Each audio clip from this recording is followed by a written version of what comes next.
ఇవన్నీ కూడా బాగా ఇలా కలిపేసుకోవాలి.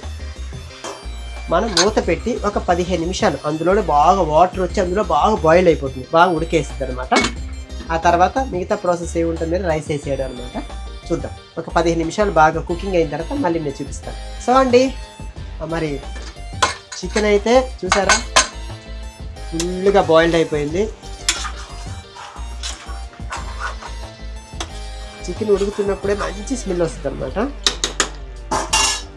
ఇప్పుడు మనం ఇందాక ఆ రైస్ కడిగి పెట్టుకున్నాం కదండి, బాస్మతి రైస్, ఈ వంపేసి ఇప్పుడు ఈ రైస్ ఇందులో వేసేస్తున్నాం.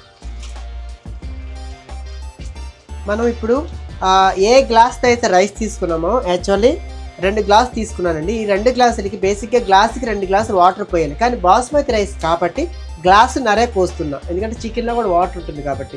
ఇప్పుడు నేను 3 గ్లాసులు వాటర్ యాడ్ చేస్తున్నాను. సో ఇప్పుడు